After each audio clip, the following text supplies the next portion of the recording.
Bom dia, irmãos.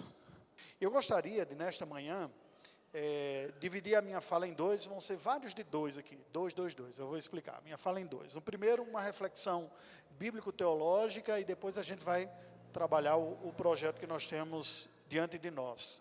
De antemão, eu gostaria de agradecer ao reverendo Bruno e ao conselho da igreja aqui pela oportunidade de estar com os irmãos, compartilhando este desafio e uma visão bíblica também. Então, primeiro, uma visão bíblica, depois a gente fala do projeto.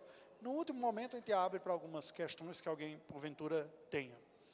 Bem, nesta reflexão bíblico-teológica, que eu julgo ser importante e sempre o faço, eu percebo que, particularmente, no que diz respeito ao envolvimento missionário, falta-nos a nós, como igreja brasileira como um todo, latino-americana em geral, mas brasileira como um todo, uma visão bíblica, teológica, madura sobre missões.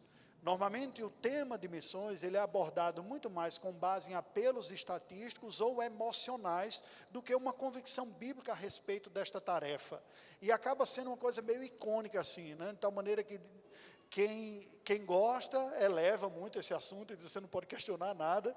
E tem outros que dizem, isso é uma forçação de barra, a gente tem muito o que fazer aqui, tem que ficar pensando do lado de fora, não. De tal maneira que falta uma visão mais bíblica, amadurecida. Então, a gente tem compartilhado um pouco. Agora, nessa reflexão bíblica, eu gostaria de, particularmente, abordar a partir de um binômio, né, daquilo que em teologia nós chamamos de história da redenção, que é um tema central na Escritura Sagrada. Os estudiosos bíblicos, teólogos bíblicos, né, exegetas da Bíblia, propõem alguns temas que seriam temas unificadores ao longo da Escritura. Na nossa tradição reformada, a história da redenção vem teologicamente de um termo em alemão chamado Heilgeschichte, História da Redenção, é uma das propostas temáticas unificadoras. Na tradição reformada, alguns outros também, como uma unidade triádica de reino, mediador e aliança, também é vista, mas na verdade elas se complementam, não é? O que seria essa questão da história da redenção? Este e aí já de antemão eu digo para vocês, o primeiro desafio que nós temos, como cristãos, uma vez que nos tornamos cristãos, nos rendemos a Cristo como Senhor e Salvador de nossa vida, reconhecemos a Escritura Sagrada como palavra de Deus para nós, um dos primeiros desafios que nós temos é assimilar uma visão de mundo bíblica, porque nós nos tornamos cristãos pelo conhecimento do Evangelho, a mensagem do Evangelho que o Espírito Santo esclarece ao nosso coração e à nossa mente. A mensagem está clara na Escritura Sagrada, mas pelo pecado, pela morte espiritual, nós naturalmente rejeitamos. Até aquela ocasião que o Espírito Santo nos dá vida, abre os nossos olhos e nós cremos no Evangelho. Só que ao crer no Evangelho, apenas começa a vida cristã. E o grande desafio que nós temos como cristãos é ir experimentando essa renovação da mente e do coração, que é um processo que dura a vida toda. Nós vamos sendo reformulados. Bem, este é o primeiro desafio. Isso vale para tudo. Vocês vêm à igreja, estudam a palavra de Deus semana após semana, e vão sendo abençoados, confrontados, edificados, consolados pela Escritura.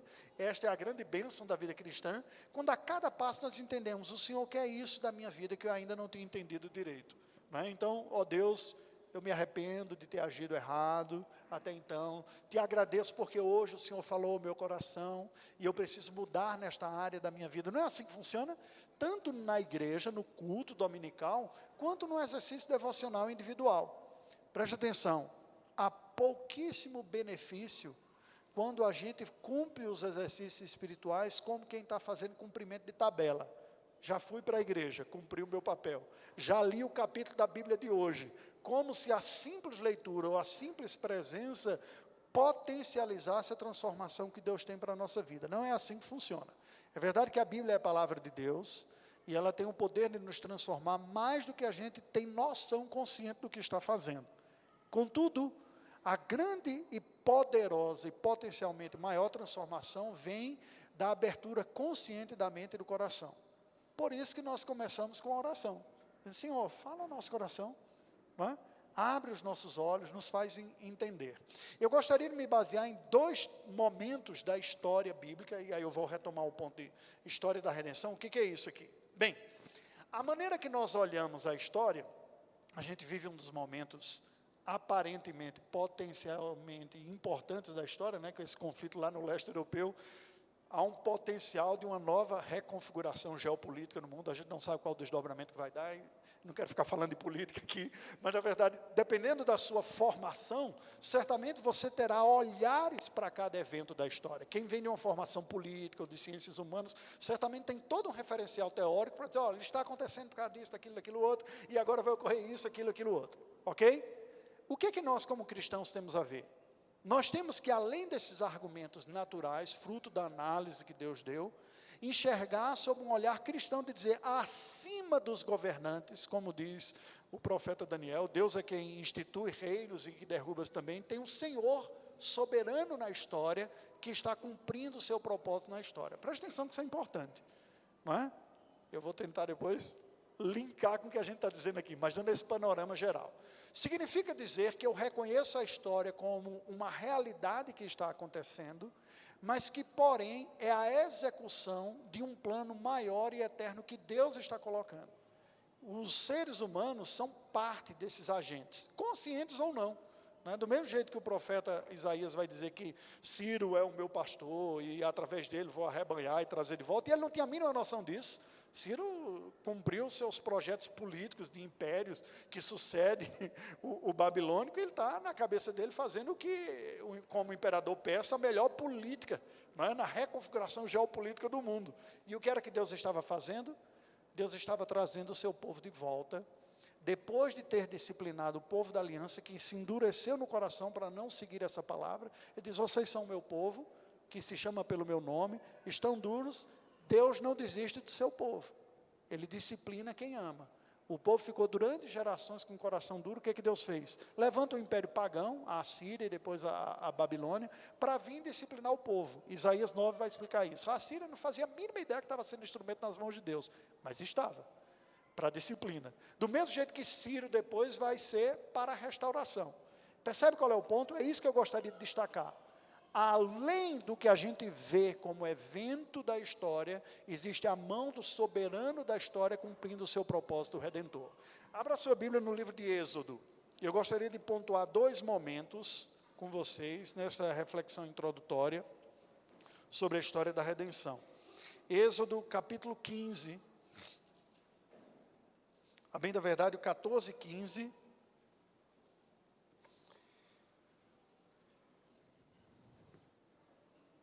eu vou destacar alguns poucos versículos aqui. Estava lendo essa semana essa porção. Êxodo capítulo 14, começando no 14, versículo 15 até o 18. Vamos ler de forma alternada? Eu lerei os ímpares, vocês lerão os pares. Disse o Senhor a Moisés, por que clamas a mim? Dize aos filhos de Israel que marchem.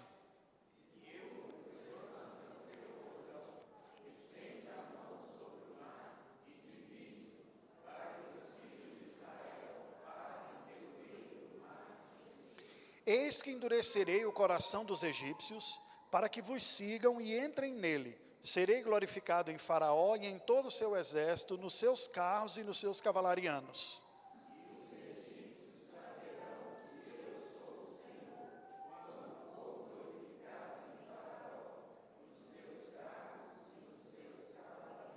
Ok, e assim ocorreu. Os versículos 26 adiante nos mostram a ocasião dessa travessia do mar. Capítulo número 15 agora. Depois que eles atravessam o mar, vocês conhecem a história, né? Todo mundo que é evangélico conhece a história da passagem do mar que se abriu, saiu a pé enxuto, né? A gente canta no departamento infantil, tem lição, todo mundo conhece isso. Aí passou. Depois que eles passam, eles celebram a Deus. O capítulo 15 é um hino, não é? Um cântico, entoando louvor a Deus pela libertação da escravidão, a vitória sobre os egípcios. Estamos rumo à terra prometida. Quando começa a caminhar, o que eles têm diante de si? Um deserto, sede, vem um lago lá e diz, opa, vamos matar a sede aqui. A água não presta, salobra que não presta. E aí começa a murmuração, a reclamação. O capítulo 15, no final, vai falar dessa história, né, das águas amargas, e Deus então fala com Moisés. Vamos ler também os versos finais, de 24 a 27. Agora eu lerei os pares, você lerão os ímpares. E o povo murmurou contra Moisés, dizendo: que havemos de beber?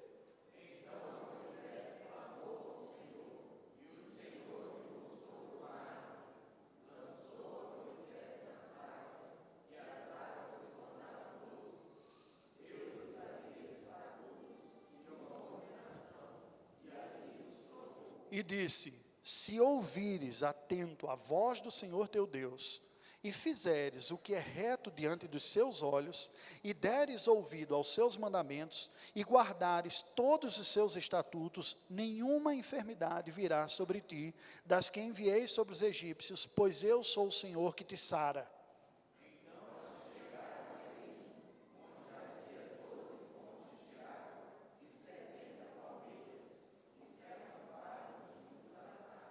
Ok, esses dois textos por enquanto, depois eu vou complementar com mais um outro. Preste atenção aqui. Eu comecei falando sobre a história da redenção, não é? Que é nada mais, nada menos do que o fio condutor da história. O Senhor, Criador soberano deste mundo, incluiu nos seus planos a queda, o que é algo relativamente misterioso para nós, mas Ele incluiu. E incluiu nos seus planos para a história também, desde a eternidade, a redenção.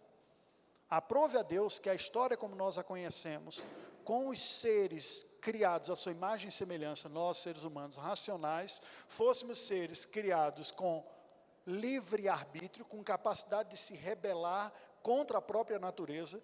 Fizemos uso disso em Adão, nos rebelamos, nos tornamos inimigos de Deus, agora incapazes de agir contra essa própria natureza. E Deus então decide resgatar, redimir e restaurar a humanidade rebelde pelo plano de redenção.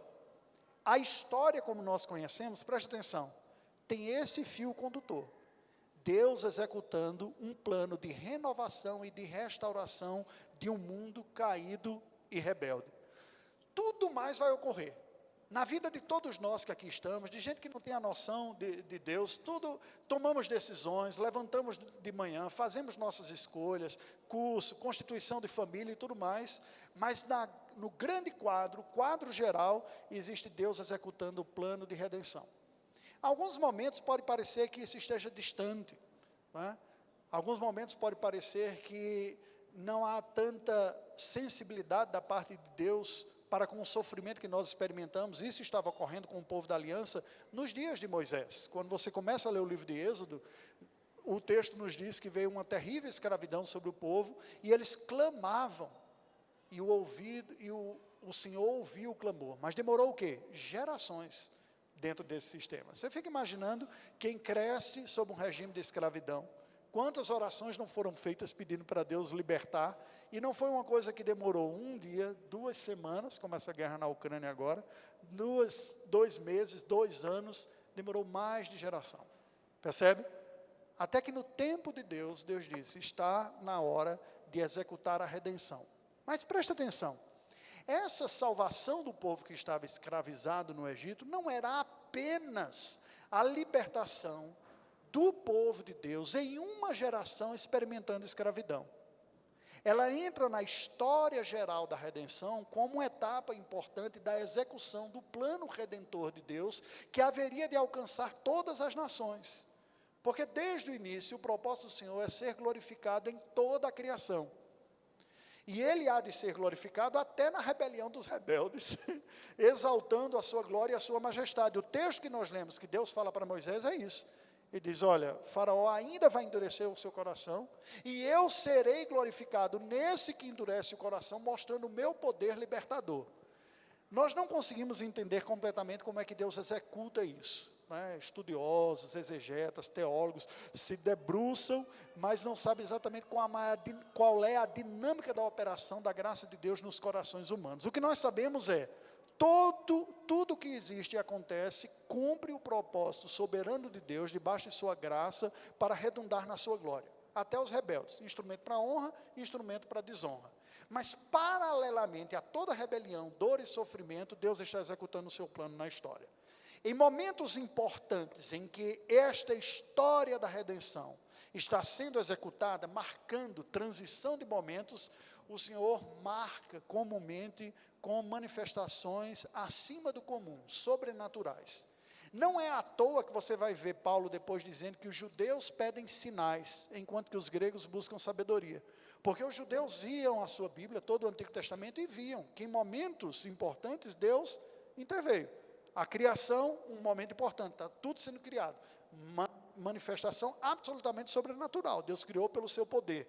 Depois há uma rebelião absurda da humanidade, onde praticamente ninguém tinha um temor de Deus. Uma família foi preservada em graça de Noé. O que Deus fez? Interveio de uma maneira absurda. Veio um dilúvio, que eu não quero nem entrar no mérito mais profundo disso, de alterações na geofísica e tudo do que teve aí, mas só olhando para o dilúvio, você percebe que foi uma coisa muito grande. O que Deus estava fazendo? Dando um basta na rebelião, restaurando a sua aliança para começar de uma nova forma. Esta descendência da aliança se corrompe também. A descendência semita lá. O que Deus faz? Chama um casal de idosos, Abraão e Sara, e diz: eu vou renovar a aliança com vocês, vou levar vocês para uma outra terra, e vou constituir nação. E ele diz: e todas as famílias da terra serão abençoadas nele. Vocês lembram da história? Eles eram apenas um casal, não dá para você fazer uma nação a partir de um casal. Vem uma fome muito grande, eles vão para o Egito. 70 pessoas entram no Egito, diz o texto bíblico. Depois de 430 anos, eles são milhões. Você já tem potencialmente um número suficiente para a constituição de um povo. Lembra que a gente está falando do mundo antigo. Embora existem nações num número inferior a 1 milhão hoje, mas não é um número que chama atenção ao cidadão contemporâneo, né? Só Belo Horizonte tem mais de que isso. A Grande Belo Horizonte está 4,5 milhões, né? Se a gente pensar. Mas naquele tempo era muito. Cidades tinham algumas centenas de habitantes, né? Algumas populações. Então, Deus liberta esse povo. Para libertar esse povo e dizer: olha, está ocorrendo um momento muito importante da história. Eu estou dando um outro passo na história da redenção, que é tirando aquilo que antes era apenas uma família, para constituir como uma nação. Para se constituir nação, vocês lembram dos 3 elementos, aula de escola dominical, departamento infantil ainda. Para que uma nação exista, é preciso o quê? Povo, terra e lei. Isso é direito civil até. Você precisa ter povo, precisa ter terra. E tem que ter um ordenamento jurídico para que isso ocorra. Assim se constitui uma nação. O povo agora tem. A terra tem a promessa. A lei é dada em Moisés. Veja que momento importante, não é? Está dando um passo. Por este momento, Deus está dizendo: vocês são o meu povo. Vocês não são uma categoria inferior que foi escravizada aqui, não. E para manifestar o seu poder de que ele estava cumprindo isso, todos aqueles sinais foram manifestos lá no Egito. As pragas, para trazer o descrédito na mitologia egípcia. Cada uma das pragas atinge uma das divindades locais lá, de alguma maneira, como que Deus está dizendo: esses deuses aí não apitam não tem poder, nem mesmo existe. Sou eu quem mando em tudo isso aqui. E ele liberta esse povo. Agora veja, aí o outro ponto que eu gostaria de abordar com vocês. Se na história da redenção, Deus está executando, está tirando um povo, diz: agora vai ser feita uma nação. Uma nação que, no plano da história da redenção, é o que nós chamamos de berço cultural messiânico. O que é Israel do Antigo Testamento, gente? Presta atenção, nós não somos dispensacionalistas. Deus tem um povo e tem um projeto de salvação. Israel do Antigo Testamento nada mais é de que um povo como berço mesmo. Tem muito neném aqui, vocês sabem o que é berço, muito bem, lembram. Um berço cultural, étnico e social para a vinda do Messias. O Salvador, o Filho de Deus, não é Kal-El da mitologia do super-homem que vem numa nave, cai na terra e vira o Salvador.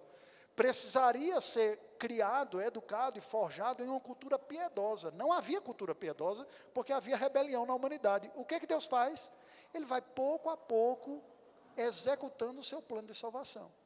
Quando a lei de Moisés é dada para um povo, quando uma terra é separada para ser dele, e a legislação é uma legislação que cobre todos os aspectos da vida, o que está acontecendo? Deus está dizendo: eu estou montando o bercinho para o Salvador. De tal maneira que quando o Salvador vier, ele vai desde a amamentação até a crucificação ter condições de viver uma vida plenamente piedosa. Não seria do nada. Tem que ter lei para falar do que é que come, o que é que não come, onde é que dorme, como é que não dorme, tudo isso. Isso tudo foi dado. E não dava para ser misturado como é hoje, porque a contaminação seria. Então Deus preserva isso. Veja que coisa interessante. Israel é isso. Este momento que o povo está para sair para a terra para executar, Deus está preparando o mundo para a salvação. Quando o seu filho vem e executa a obra de redenção, começa uma outra etapa na história da redenção. O propósito de uma nação piedosa se cumpriu, que foi trazer o Messias. Jesus teve plena condição de viver de forma santa, porque ele nasce em um contexto cultural, histórico, religioso, que lhe possibilita viver de forma santa. Porém, esse modelo é insuficiente para a redenção de todo o povo de Deus, que há de ser alcançado de todas as nações. Por isso que quando o Senhor Jesus executa a obra de redenção, ele diz, olha, agora vocês saiam pelo mundo e vocês vão fazer discípulos de todas as nações. Não é mais o modelo judaico que vai ser implantado sobre todo mundo, porque isso serviu apenas para trazer o Messias. O que você tem é essa mensagem de salvação, no meio de quem é meu povo aqui, para dar testemunho. Na história da redenção, nós chegamos em uma outra fase importante, a fase da nova aliança em Cristo Jesus. A partir da vinda de Cristo e até a volta de Cristo Jesus, nós estamos vivendo esse momento. Um momento que não existe mais uma nação mais importante do que outra sobre a terra, não tem uma lei civil que seja sacrossanta, uma língua ou uma liturgia especificamente, um lugar de adoração. Lembra da conversa de Jesus com a mulher samaritana? Não é aqui nem ali que Deus procura adoradores, mas aqueles que o adorem em espírito e em verdade. Mudou a regra da história da redenção. Por quê? Agora a aliança de Deus, a mensagem da salvação, é uma realidade muito mais poderosa em alcançar pessoas e nações, e que é dada para esse povo da nova aliança, que é a igreja do Senhor. Muda o vetor. Se antes, na antiga aliança, olhem para nós em Jerusalém, veja como é viver de vida piedosa, agora Deus diz, vão às nações e ensinem o caminho da salvação e as pessoas vão experimentar. De tal maneira que na nova aliança, agora nós somos como fermento, o Senhor Jesus fala entre as parábolas, o reino de Deus é como fermento que leveda toda a massa.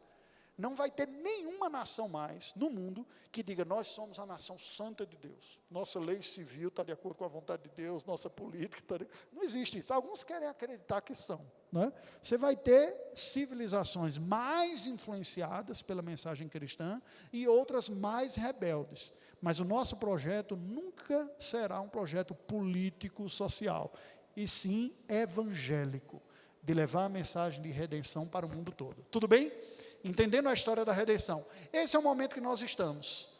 A igreja do Senhor, espalhada pelo mundo, é aquela responsável e tem um privilégio de levar essa mensagem da salvação para o mundo todo. E Deus vai usar a cada geração aqueles que estão atentos à sua voz para cumprir a sua vontade. E aí eu gostaria de terminar esta reflexão falando um outro aspecto. Porém, o que a Bíblia vai nos dizer de Gênesis a Apocalipse é que o mundo que foi criado por Deus se tornou rebelde a Ele pela queda. É num contexto de um mundo rebelde a Deus, afetado pela queda, que Ele está operando a redenção. Mas preste atenção, a queda afetou a todos. Inclusive nós que fomos salvos pela graça, ainda somos afetados pelo pecado. E nós vamos encontrar, até a volta de Cristo, 3 oposições. Este império das trevas que resiste a se render ao Senhor como Salvador, vai dar sinais de sua resistência em 3 frentes. A primeira delas, a frente mundana, social. Não ameis o mundo, nem as coisas que amam no mundo, aquele que ama o mundo, o amor do Pai não está nele. Cada geração de cristãos tem que estar atento às oposições seculares, malignas de sua geração contra o reino de Deus. Em geral, a gente pode reduzir ou resumir toda ela como sendo oposição e autonomia. Mas a cada geração ela vai ter uma cara diferente. Quando eu era mais jovenzinho, e é interessante passar a idade, né? Que a gente vai experimentando de maneira diferente. Quando eu era mais jovem, que estava pensando em faculdade, acreditem vocês, adolescentes, o mundo era geopoliticamente diferente do que é hoje. Havia uma coisa chamada Guerra Fria, Estados Unidos com a União Soviética. Isso voltou à tona agora, recentemente, por causa dessa... Não era diferente. E o que a gente ouvia como cristão é cuidado com a universidade, porque tem muito ateu comunista lá. Essa era a luta da década de 60, de 70 e até 80. Com o esfacelamento, a queda do muro de Berlim e tudo, mudou significativamente. Não é mais a Guerra Fria ou comunista daquele jeito ameaça. A coisa ficou mais sutil. É muito mais um liberalismo que tem. Não há nem mesmo uma oposição racional ao cristianismo, como dizendo, não é preciso ter fé. O que existe é um mercado livre, uma feira livre, cada qual cria do jeito que quiser, o que importa é você se sentir bem, estando consigo. Veja, nós temos que estar atentos para o ataque da nossa geração. Como é que a nossa geração está sofrendo a oposição do mundo à mensagem cristã? Na minha época de adolescente, não havia questionamento de valores que eram básicos numa cultura de pano de fundo cristão. Referência de certo e errado, os 10 mandamentos, homem, mulher, e por aí vai. Hoje, tudo isso está sendo questionado no mundo como um todo. O mundo se opõe. Outra oposição metafísica, espiritual, Satanás e seus demônios, que não assistirão o seu declínio passivamente. É verdade que Deus é soberano e que controla, mas aprove a Deus, que é soberano, não eliminar esses inimigos até o dia final. Você lê o livro de Apocalipse, vai dizer, ó, Satanás e seus anjos vão ser lançados num lago de enxofre lá no final. Até aquele dia, ele continua atuando. A gente pode pensar, mas por que Deus permite esse mal todo? Podia terminar? É a mesma pergunta de por que Deus permitiu a queda lá no passado. Nós não sabemos os detalhes. O que nós sabemos é tudo que Deus faz, Ele faz para a manifestação do louvor da sua glória. Preste atenção, não se engane. Há oposições espirituais. Você não precisa ficar vendo demônio em tudo que dá errado na sua vida, mas você não pode negar de que existem lutas espirituais na sua vida também. Nós estamos com Cristo, que é o nosso Senhor e Salvador, mas toda movimentação que você fizer em direção à vida piedosa, você vai receber retaliação de um mundo que não quer se render a Cristo, você vai receber retaliação de uma realidade espiritual que não aceita o senhorio de Cristo, mas Cristo está com você. Paulo diz, aqueles que quiserem viver piedosamente serão perseguidos, não é? Jesus falou, mas eu venci o mundo. E por fim, você tem a terceira frente de oposição, que é a própria carne. Está dentro de nós. Ela vai se manifestar. Mas como assim, pastor? Eu tenho um novo coração em Cristo Jesus. Eu amo o meu Senhor. Mas você ainda tem a reminiscência do velho homem. Você ainda tem dentro de você, como nós não fomos livres ainda, uma inclinação para a autonomia e para a rebelião. Como é que nós vemos isso nesse texto que nós lemos aqui? Deus está executando o seu plano de redenção, não é? Aí ele diz, Moisés, eu vou usar você para salvar. Ah, não, eu não, chama outro. Ele já tinha tentado salvar o povo antes, na carne, quando ele mata o egípcio lá, e o prejuízo foi muito grande. Eles voltar com essa conversa de salvar a gente perdida, isso dá muito trabalho, se eu mando outra pessoa. Só eu que estou mandando você, mas eu vou fazer o quê? Eu só tenho esse cajado aqui, é com esse cajado que eu vou. O que Moisés está fazendo ali? Ele está desenvolvendo uma desculpa autoprotetiva, dizendo, eu não sou bobo, eu sei que buscar a realização do reino de Deus tem resistência. E agora eu já aquietei, casei, estou com 2 filhos aqui, estou com umas ovelhinhas, deixa eu ficar desse jeito. Deus diz, não, você vai. E ele enfrenta a oposição.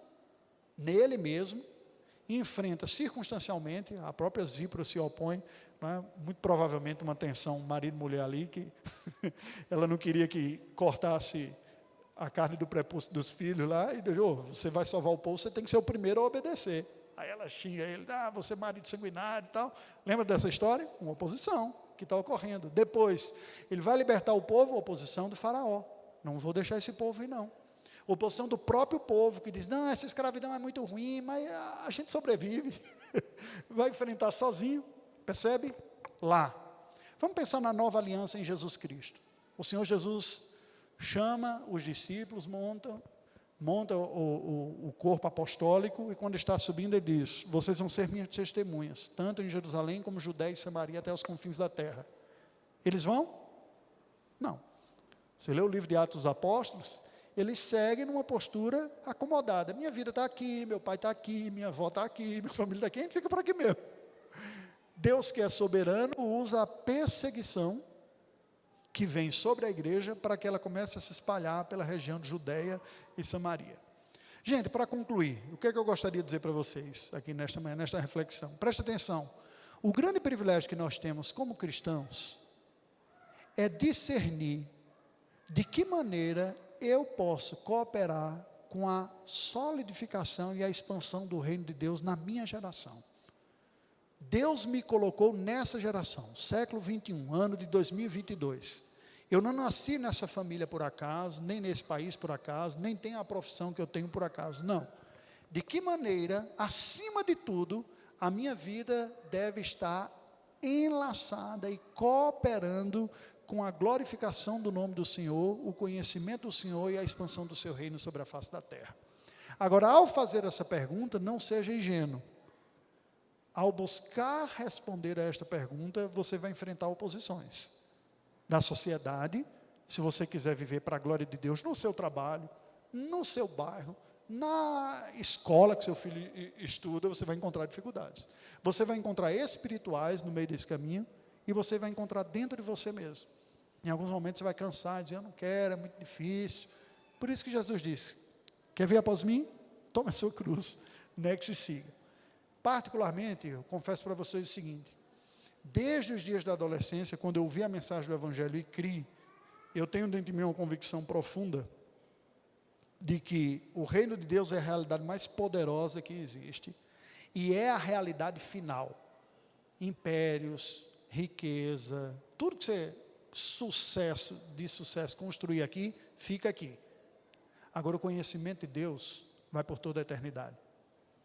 Não foi à toa que eu fiquei muito feliz de poder desenvolver ministério. Eu digo, vou estar cooperando de alguma maneira com isso diretamente, né, ou mais exclusivamente.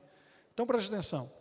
Ao falar isso eu lhe digo, o que é que a gente tem nesta manhã de pensar? Como é que a igreja Peregrinos, ou você como pessoa, diz, Senhor, o que é que eu posso fazer para o teu conhecimento se tornar mais robusto, mais amplo?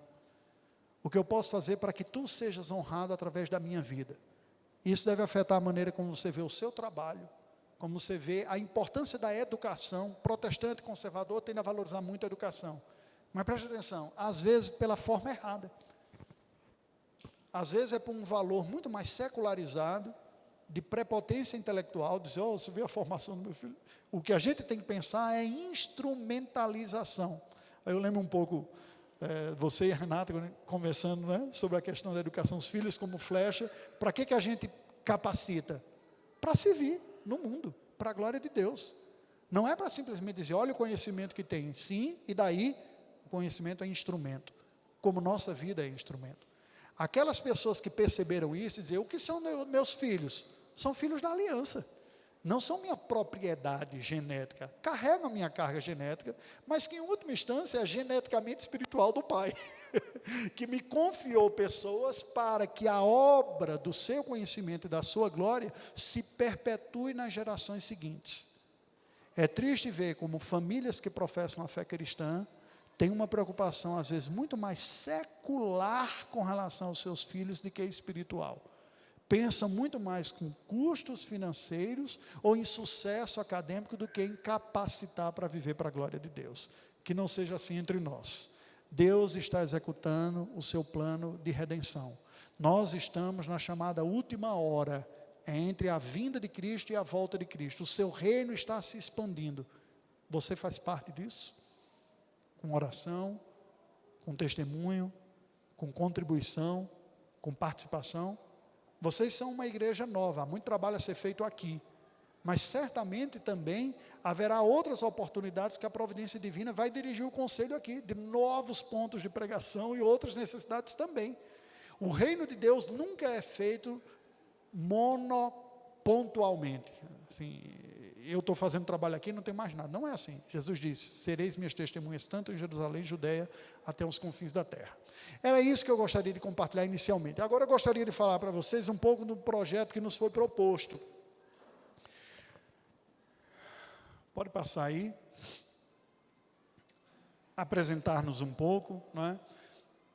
Essas fotos foram da nossa primeira experiência missionária transcultural, que foi num país do leste europeu, mas não onde está essa região do conflito, foi para baixo, né? Ali está no leste, nós fomos no sudeste europeu.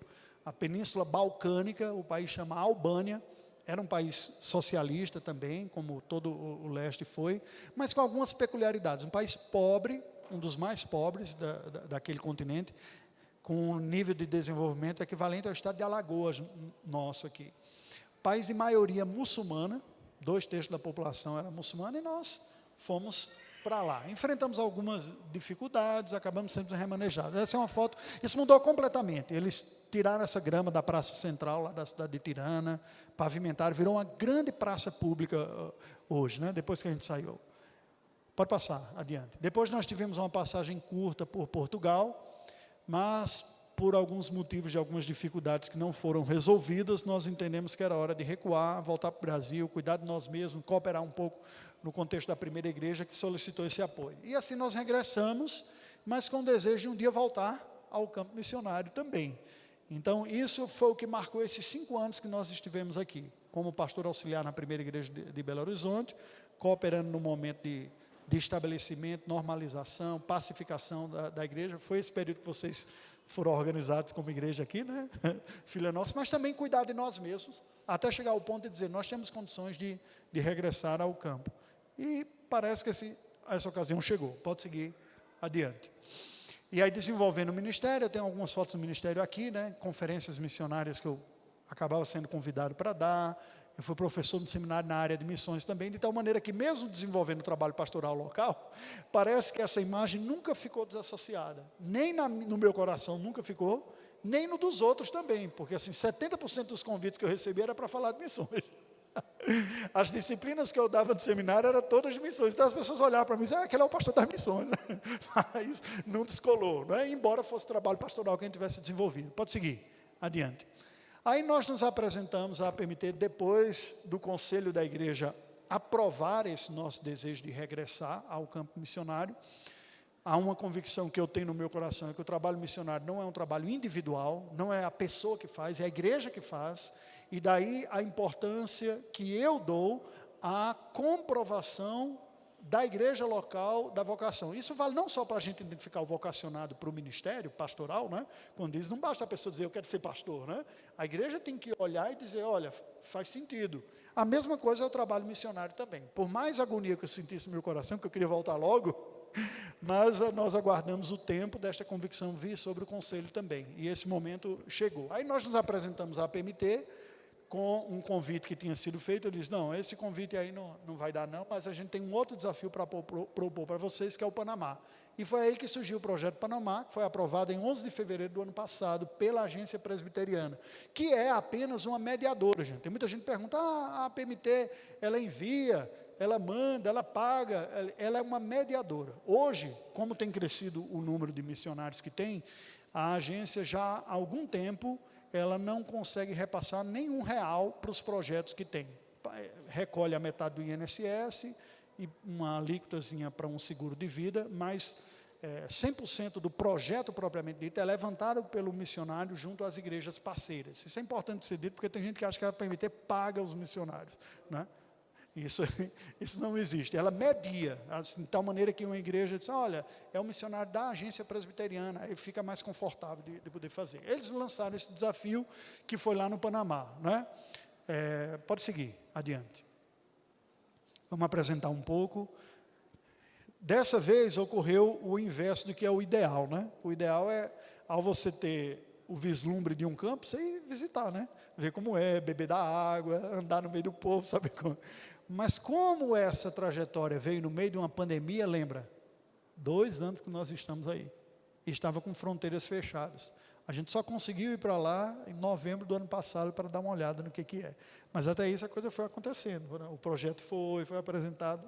Essa foi a foto nossa, eu e Veridiana, nós fomos conhecer o país e a realidade de lá. Pode seguir adiante. Qual é a localização do projeto? O país do Panamá está situado na América Central, é o primeiro país da América Central, assim que você sai da América do Sul, é vizinho da Costa Rica a oeste, Colômbia a leste, possui cerca de 4 milhões de habitantes, um pouco menor que a região metropolitana aqui de Belo Horizonte, não é? sendo a maioria de mestiços de índios e europeus, mas há muitos estrangeiros também, em virtude do canal do Panamá, que é o canal de maior movimentação de fluxo de mercadoria do mundo que tem. É um país de economia liberal, que oferece isenção de impostos para que multinacionais se estabeleçam lá, o que acaba sendo um dado curioso, porque o país adotou o dólar como a sua moeda. De fato, é o dólar que circula. Acaba sendo um pouco mais caro lá vivendo, mas é liberal e tem algumas coisinhas a gente pode comentar daqui a pouco. Pode passar adiante. Só para os irmãos se situarem. Olha onde fica o Panamá. Ele pertencia à Colômbia até o início do século XX. Aí houve um movimento, uma revolução de independência, bancada e patrocinada pelos Estados Unidos da América, que depois ocupa o Panamá, algumas áreas lá, e depois é expulso pelos próprios panamenhos também. Que dizem, não, vocês não mandam aqui não, o país é nosso. Não é? É aquele paísinho lá. Pode seguir adiante. Quais são as necessidades do país? Apesar de uma maioria católica, há um grande sincretismo religioso no Panamá, incorporando as forças espirituais das crenças nativas, do que o pessoal tem. 88% professa o cristianismo, sendo quase 20% de evangélicos e quase 70% de católicos. Há quase 5% da população professando religiões étnicas pré-colombianas, que são o quê? Religiões nativas. É curioso que o país é pequeno, mas há regiões extremamente densas de floresta que não chegou muito à urbanização assim nesse lugar, e essas tribos vivem do jeito que eles viviam no passado lá, com sua língua própria, sua cultura própria, suas roupas. Eles não são peladões feitos do Brasil em alguns lugares aqui não. Então você vê eles andando pela cidade do Panamá, mas você bate o olho e você percebe tanto os traços étnicos quanto a vestimenta artesanal própria, e muitos acabam não falando espanhol ainda, ainda há um trabalho transcultural linguístico a ser feito no meio desse povo. Quase 5% da população também é de ateu ou sem religião. Há 1,5% de outros grupos religiosos, um pouco mais de 0,5% de muçulmanos, 0,2% de budistas e hindus. O dado é que assim, é um país livre, há plena liberdade religiosa lá, e tem essa representação. Pode seguir? Esta foto eu bati num dia que eu decidi caminhar, lá pela cidade, para conhecer um pouco mais. No canto superior esquerdo, você vê uma imagem de uma figura mítica das religiões antigas, que é a crença em espíritos da floresta. Aquele seria o mais poderoso, que é El Diablo Rojo, o diabo vermelho, acaba sendo uma figura mítica também, folclórica, está no meio. É tanto que os ônibus populares que tem, sabe aquela coisa bem de país latino, que você pega aqueles ônibus todo enfeitado, colorido, com música salsa lá, arriba! Então isso tem. Esses ônibus, eles são chamados de Diablo Rojo, ou seja, você tem coragem de entrar neles? Existe uma frota mais moderna, eu entrei na mais moderna, mas no Diablo Rojo aí não teve coragem de entrar não. Parou um na frente, aí eu falei com o missionário, e aí, vamos nesse? Eles, não, rapaz, esses são muito confiáveis. E de fato, ele parou e não pegava, Aí o motorista sai, coça a barriga assim, levanta o capô do caminhão, mexe no ônibus lá, aí liga de novo, e foi andando. Então você tem essa característica que um pouco é iconográfica do país latino, Fala espanhola na sua maioria católica romana, aquela mistura com o indígena, meio que um caosinho social, do que tem no trânsito também, é essa a realidade lá do Panamá. Ali atrás, entre o Diablo Rojo e Joe, você vê duas torrezinhas, está vendo? Uma mesquita muçulmana. A presença muçulmana lá já está presente, é uma mesquita grande, É que eu estava longe dela, mas eu fiz questão de bater essa foto, me chamou a atenção. Um dado curioso, uma grande mesquita em Ciudad do Panamá, mas não há nenhuma igreja presbiteriana no país ainda, uma única igreja, enquanto que há a presença muçulmana. Caminhando pelo país, eu vi muçulmanos vestidos, lembra que eu falei que a economia era liberal, estabelecia multinacionais, resultado, pessoas do mundo todo, por oportunidade de trabalho, vão viver no Panamá. Isso significa uma representação também missionária, porque vem pessoas de países que não há liberdade de pregação do Evangelho e que dificilmente teria acesso ao Evangelho, mas viver em um país ocidental com liberdade plena se torna acessível, você pode falar do Evangelho para eles. judeu, ortodoxo, caminhando, de patinete, na verdade, eu vi, o cara estava de patinete com aquela cordinha amarrada, né? Você consegue identificar logo iconicamente. Então, esta é a realidade do Panamá. Pode seguir, a gente vai falar um pouco mais disso. A maioria dos evangélicos é pentecostal ou neopentecostal. Você olha assim, o índice de evangélicos é até bom, né? Mas qual é o perfil desses evangélicos? A maioria esmagadora é pentecostal ou neopentecostal.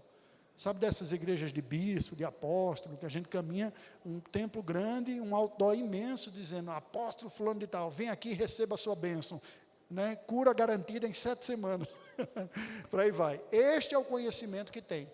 Não há nenhuma igreja presbiteriana no país. Há algumas dificuldades, já há 10 anos se tenta estabelecer um trabalho presbiteriano, mas por diversos motivos o trabalho nunca desenvolveu. E outras frentes de trabalho começam e recuam. A gente acabou de saber que outras iniciativas da Igreja Presbiteriana da América, dos Estados Unidos, acabaram de fechar as portas no Panamá. A pandemia chegou na época que um se aposentou e voltou, o outro disse, bem, para não poder ter reunião presencial aqui, eu fico no meu próprio país de origem, e não retomou o trabalho. E um terceiro trabalho, a gente soube agora, eu conversei há 2 meses atrás com o missionário que está lá, que eles estão fechando as portas também. Resultado, existe um ponto de pregação presbiteriano em todo o Panamá. Não existe nenhuma igreja presbiteriana e pouquíssima de tradição reformada, e a maioria das igrejas evangélicas não tem um hábito de estudo da palavra. Escola dominical, estudo bíblico, é cultão, sabe? Venha receber a sua bênção e tudo mais. Então, há uma carência muito grande de uma mensagem sólida e bíblica nesse país. A ideia da APMT é consolidar um trabalho que nós estamos tentando estabelecer lá há 10 anos, para depois lançar uma base da agência para a região da América Central e Caribe. Pode seguir.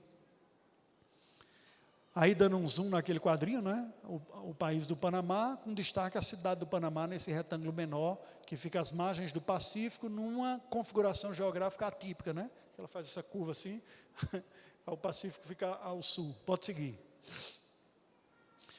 A região metropolitana da cidade do Panamá é multicultural, tem 1,5 milhão de habitantes quase, 90% falantes de espanhol. Veja, o país foi colônia espanhola. O natural você pensar, espanhol, né? E de fato é, do povo. Mas por causa dessas presenças de empresas lá, e dos índices de nativos, se a gente pensar 5% falando línguas nativas, 5% da população falando um outro idioma. É muito grande a representatividade. Esse é um dos motivos pelos quais a APMT tem olhado para o Panamá como lugar estratégico, para estabelecer uma base para alcançar a América Central e Caribe, mas também como oportunidade de evangelização de outros, como fez Paulo em Éfeso, Corinto, cidades polo de influência e de disseminação cultural também. Né? A maioria desses estão concentrados na cidade de Panamá, que é uma cidade bem cosmopolita. Da janela do apartamento do missionário lá, Luiz Otávio, que é quem está presente já há 5 anos lá no Panamá, a gente olhava-se na frente, você via uma escola francesa, um pouco mais adiante, caminhando no quarteirão vizinho, uma escola italiana, a meio caminho de ir para a igreja, 4 quarteirões mais adiante, uma escola alemã. Isso parece estranho para nós, porque para nós, escola de estrangeiro é para gente rica, não é? É caríssimo aqui no Brasil, porque nós somos um povo brasileiro nacional. Lá a realidade multicultural é tão forte que escolas assim são como escolas de bairro.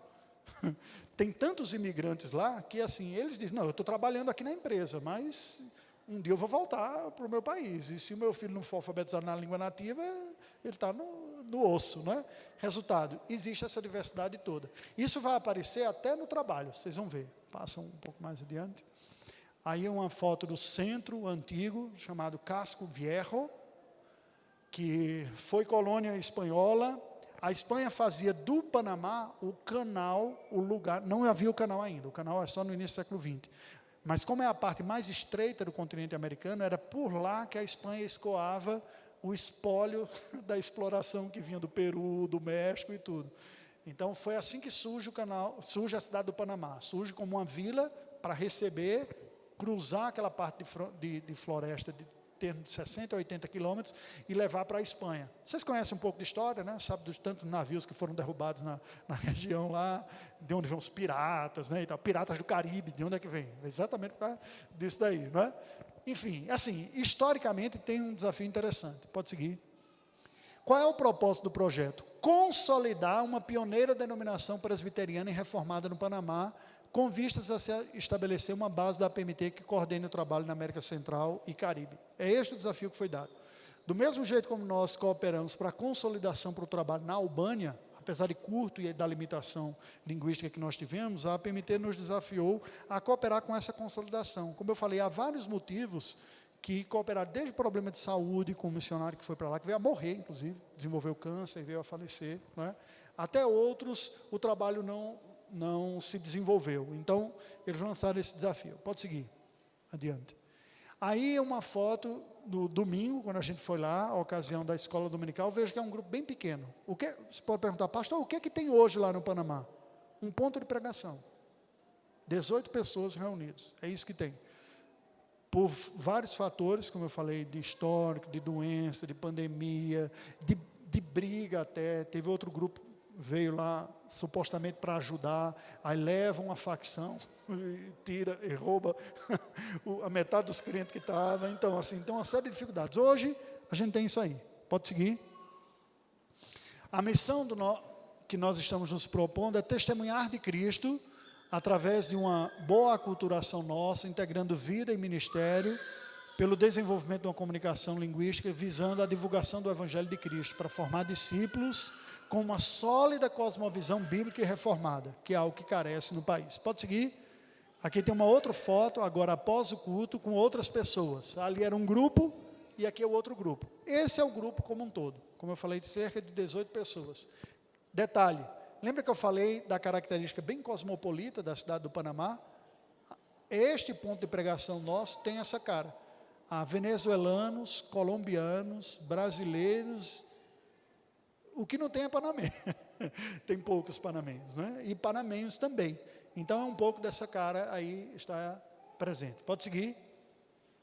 O objetivo primário nesse nosso triênio, e aí deixe-me explicar como funciona. A APMT apresenta um desafio e pede para o missionário que vai cumprir apresentar um projeto de períodos de tempo, de ciclos de tempo. O primeiro é sempre de 3 anos, então a gente está propondo um de 3 anos, né, do que tem, cooperar. Esse nosso é o quê? É cooperar, esse primeiro, com o estabelecimento desse trabalho presbiteriano pioneiro no Panamá, através de uma assistência inicial ao trabalho pioneiro, ministrações eventuais de instrução teológica, pesquisa e cooperação mediante necessidades. O que isso significa? Na prática, a gente vai ajudar o grupo que está lá a se consolidar, não é? Então, tem um tempo para você desenvolver a língua, depois começar estudos devocionais, pregação. Eu combinei com o missionário que está lá, nós deveremos ficar responsáveis por, oportunamente, preparar oficiais para que venha a ter, e também os neófitos, né, para dar profissão de fé. Ele vai cuidar da parte de assistência pastoral e outras coisas mais que tem, e a gente vai ficar com essa parte um pouco mais de instrução. Existem outras possibilidades, como, por exemplo, cooperação teológica com a Igreja Reformada Livre de Cuba. Como Cuba é um sistema socialista até hoje, existe um controle muito grande sobre a igreja oficial. Então, alguns irmãos não aceitaram ser igreja oficial para não ser fiscalizado pelo Estado comunista, e são uma igreja extraoficial. O impacto disso direto é que não pode ter um seminário formal, não pode matricular.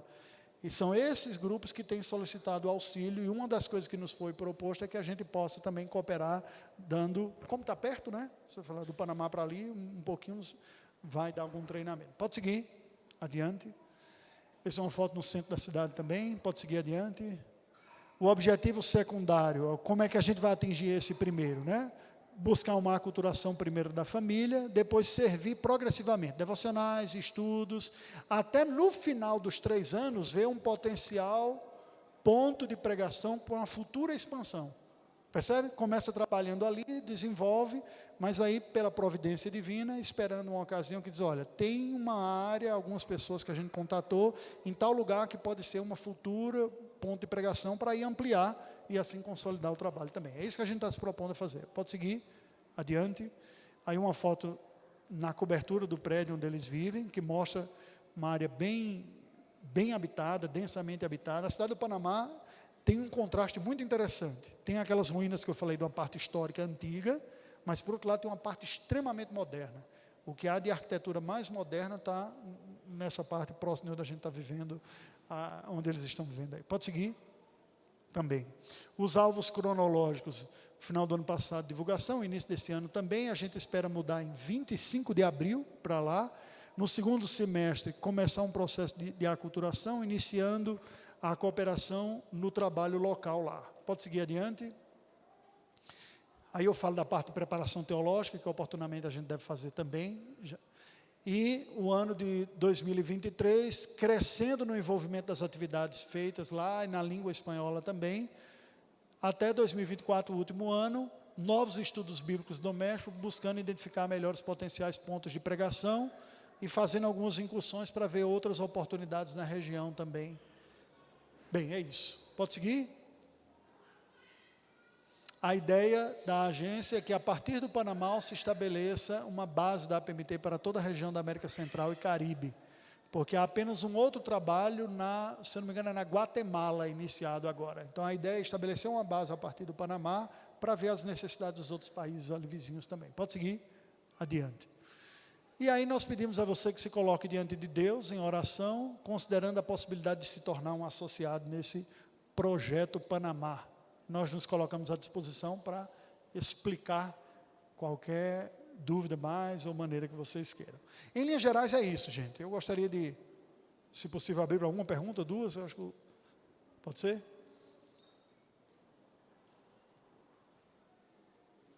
Alguém gostaria? Como seria o contato se algum não se sentir motivado, gostar de contribuir, além das orações de alguma outra forma, como que ele faz?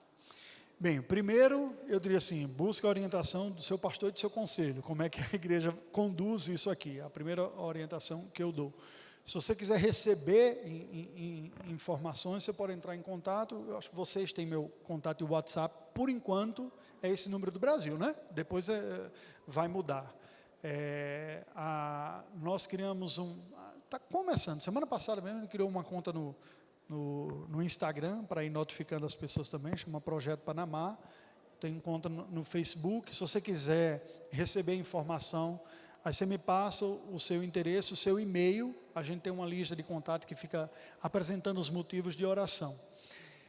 Biblicamente, eu entendo e tenho ensinado assim, creio assim, tenho ensinado assim, que nós como cristãos, nós temos uma responsabilidade com a igreja local, a manutenção do trabalho através dos nossos dízimos. O envolvimento missionário é sempre um envolvimento voluntário.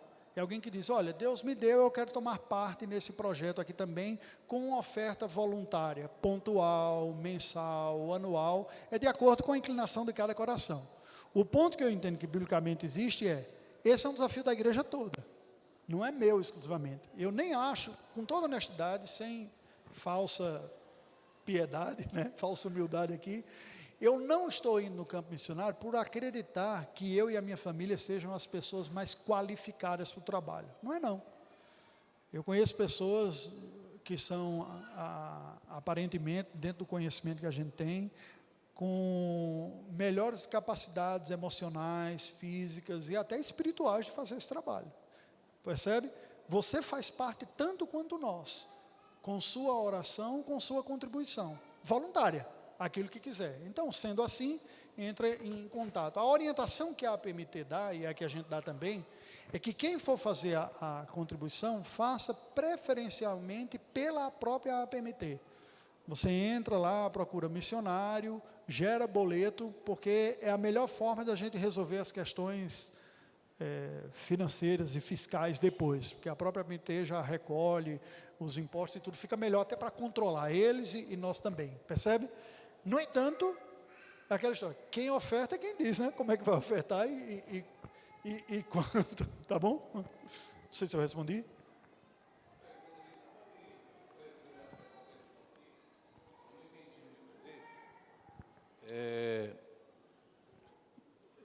Quando o senhor falou lá sobre a inviabilidade no meu entendimento, seria constituir uma igreja juridicamente falando. Isso se dá em conta apesar do seu pai, o pai ser um pouco liberal, mais socialista também, acaba causando essa interferência na igreja, no caso? Não, eu não consegui identificar nada de interferência nem governamental, nem mesmo ideológica que cause obstáculo no Panamá, né? Essa interferência ela é maior em Cuba, que é outro contexto. Cuba, sim. Cuba, a nossa contribuição, quando vier a ser, vai ser pontual de ir dar um treinamento para a liderança lá, né, e depois voltar para o Panamá. O Panamá é caracterizado mais por liberal mesmo.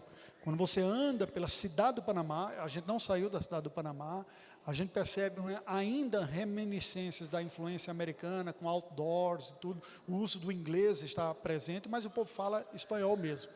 As razões, na verdade, são motivos de estudo até hoje, a PMT. Por que a gente não conseguiu? Eu posso dizer para você, um deles foi questão de saúde.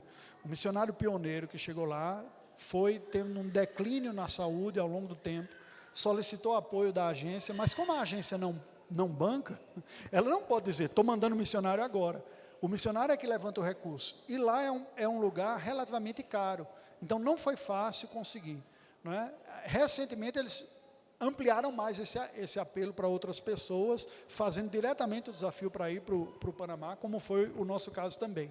Então, nós estamos indo para lá. Eu creio que tem mais a ver com esse histórico específico do que ocorreu, a questão da saúde, depois o conflito com outro grupo, que levou uma parte significativa do que teve lá, e recentemente a pandemia, porque você vê, uma congregação com 30 e poucos, e passar 2 anos sem conseguir reunir, teve um declínio significativo. Percebe? Agora, citando o exemplo lá de Moisés, né? Para mim, gente, eu digo, ministerialmente, é o maior desafio que eu já encarei na minha vida. Como assim? A Albânia não foi? Não, a Albânia foi linguisticamente e culturalmente. Ministerialmente, não. Ministerialmente era mais fácil identificar o que eu ia fazer lá, é tanto que foi possível fazer. Esse ainda é muito incógnito. É mais ou menos Deus dizendo assim, ó, está aí uma marcha. Ele diz, mas senhor, está aberto. Não, marcha e vai acontecer. Percebe? A gente não sabe exatamente qual vai ser o desdobramento do que tem. Vai ser construído lá, à medida que estiver. Isso dá um pouco de receio, eu confesso para vocês, mas Deus é bom. Algo mais?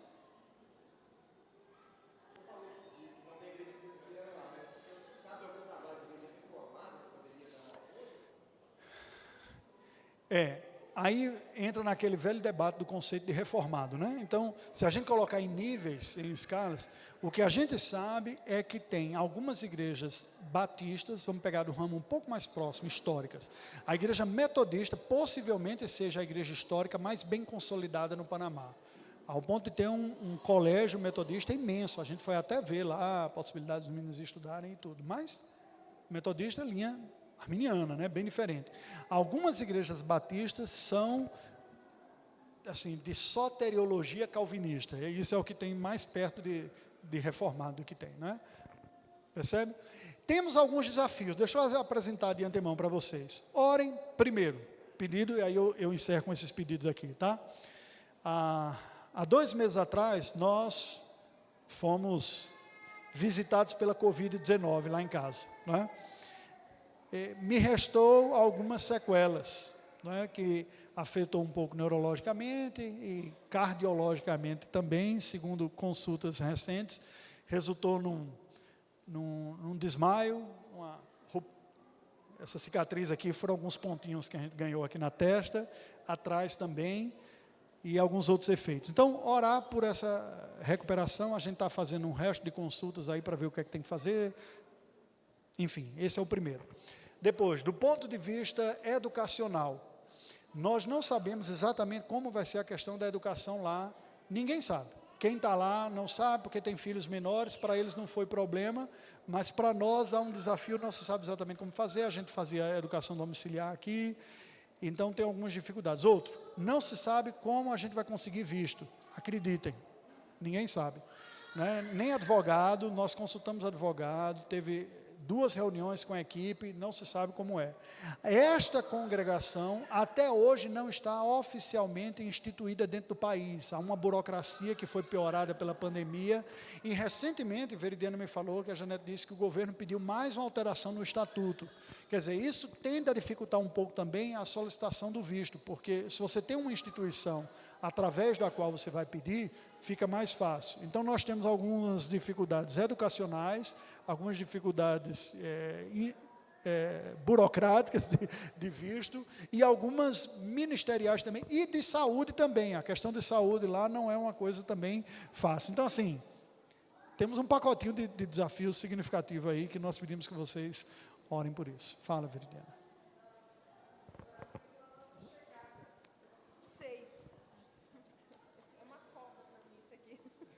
Porque nós somos 6. Então, assim, a nossa chegada lá, eu tenho olhado lugares para a gente morar, por internet. Então, eu tenho que alugar daqui para chegar lá já está pronto. Então, assim, para que Deus abençoe, para que consigamos um lugar, né, que acomode todos nós, num lugar que seja bom, assim, eu gostaria que fosse entre faculdade e o ponto de pregação e dentro do nosso orçamento. E isso tem que acontecer antes, a gente viaja dia 25 de abril agora, e tem que estar preparado antes do dia 25 para chegar lá e ter o nosso lugar já pronto, né? Por favor. E, por fim, para que haja complementação dos apoios espirituais, de oração e financeiro também, para a gente poder ir. Nós não temos ainda o valor completo, né, que é pedido, para Deus levantar. Gente, orem por isso. Esse foi o desafio feito para a PMT. É uma parte do mundo que eu nunca imaginei ir. Eu confesso para você, eu já tinha pensado no mundo todo, nunca tinha pensado na América Central. Mas é o nosso campo de retorno. É para lá que está sendo feito o desafio. A gente espera poder ir, colaborar, ajudar e contribuir para a consolidação desse trabalho. E depois a gente vê como é que Deus vai guiar nos outros anos também o que temos diante de nós. Ok?